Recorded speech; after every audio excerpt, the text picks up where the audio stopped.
18 কোটি মানুষ যে বঞ্চিত, এই তাদের এই বঞ্চনার দুঃখ তারা বলার জন্য আছে, আমরা আছি। তারা যে বঞ্চিত হয়েছে এতদিন, ভোটের অধিকার থেকে বঞ্চিত হয়েছে, সেটা আমরা বোঝাতে চাই। আমরা প্রফেশনাল ওয়েতে কাজটা করব। আমাদের লক্ষ্য হচ্ছে, আমাদের কমিটমেন্ট হচ্ছে, জাতির প্রতি প্রতিশ্রুতি হচ্ছে একটা free, fair and credible election জাতিকে উপহার দেওয়া, যেটা একদিন জাতি বঞ্চিত হয়েছে। আমি তো প্রায় বলে থাকি যে আমাদের যারা বঞ্চিত কর্মকর্তারা যাচ্ছে এস্টাবলিশমেন্টে, সংস্থাপন মন্ত্রণালয়, জনপ্রশাসন মন্ত্রণালয়ে অনেকে আন্দোলন করছে, তাদের দাবি দেওয়া, তাদের বঞ্চনার তথ্য তুলে ধরছে। তা আমরা 18 কোটি মানুষ বঞ্চিত, মানুষ কোথায় যাবে? ওরা তো বঞ্চিত, ভোটের অধিকার থেকে বঞ্চিত 18 কোটি মানুষ। এরা তো জনপ্রশাসন মন্ত্রণালয়ে গিয়ে যাওয়ার তো কোনো উপায় নেই তাদের। তারা আসবে আমাদের কাছে। 18 কোটি মানুষ যে বঞ্চিত, তাদের এই বঞ্চনার দুঃখ তারা বলার জন্য আছে, আমরা আছি। আমরা দায়িত্ব নিয়েছি ইনশাল্লাহ তাদের বঞ্চনা যাতে আমরা ঘুষাইতে পারি। তারা যে বঞ্চিত হয়েছে এতদিন, সেটা সেই ভোটের অধিকার থেকে বঞ্চিত হয়েছে, সেটা আমরা ঘুষাতে চাই। তাদের এই বঞ্চনার যে কষ্ট, সেটা আমরা দূর করতে চাই, এবং আমরা আমাদের কমিটমেন্টে অটল আছি। তো আমরা আপনাদের সহযোগিতা চাইব।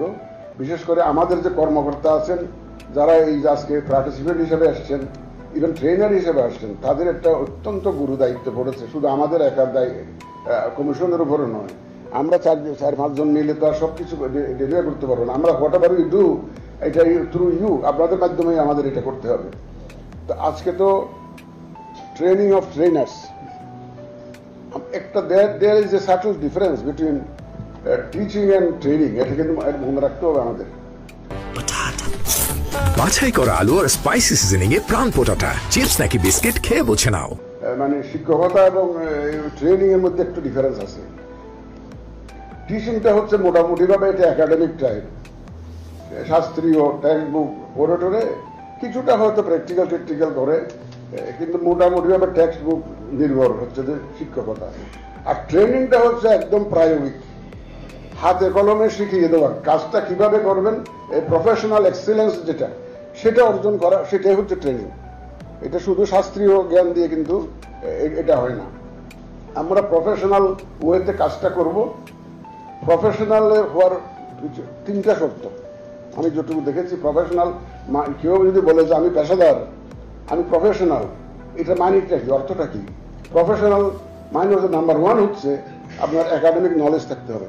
যে সাবজেক্টটা আপনি ডিল করছেন, যেটা আপনি কাজ করবেন, সে সম্পর্কে আপনার একটা academic knowledge is a must. প্রফেশনালের ফার্স্ট রিকোয়ারমেন্ট।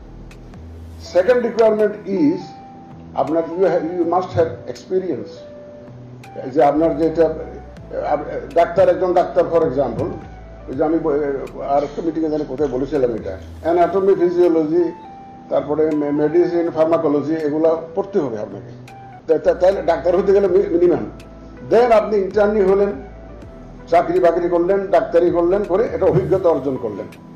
তো প্রফেশনালের এই দ্বিতীয় গুণটা লাগবে, অভিজ্ঞতা লাগবে, প্র্যাকটিক্যাল কাজ করার একটা অভিজ্ঞতা লাগবে। থার্ড যেটা মোস্ট ইম্পর্টেন্ট, এথিক্যাল স্ট্যান্ডার্ড।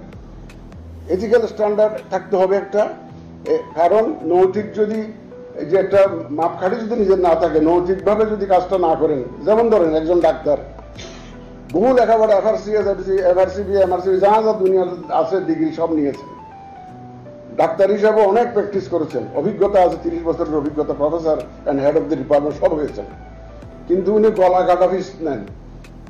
উনি বিশাল অঙ্ক ছাড়া কোনো রুগী দেখেন না। তার মানে ওনার এথিক্যাল স্ট্যান্ডার্ডটা মিট করে না। He is not a professional.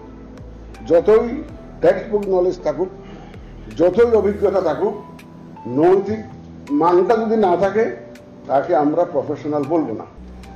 এই 3টা মিনিমাম রিকোয়ারমেন্ট থাকলে একজনকে প্রফেশনাল বলা যায়, পেশাদার বলা যায়। আমরা আশা করব যে আমাদের অফিসাররা এই 3টা ক্রাইটেরিয়া মিট করেই কাজ করবেন। এটা এবং আমাদের এটা কিন্তু আপনাদের কাছ থেকে চাওয়া। এবং দেখেন, এই যে আমরা এটাকে 1 ঘন্টা না 1 ঘন্টার প্রোগ্রাম বোধ হয়, আপনারা ফিল্ড থেকে এসছেন, সরকারের টিএ দিয়ে খরচ হবে, ট্রেনারদের জন্য পয়সা খরচ হবে। আমরা এতগুলো লোক এখানে সময় দিচ্ছি, সবার ম্যান পাওয়ার যদি হিসাব, ম্যান আওয়ার যদি হিসাব করেন,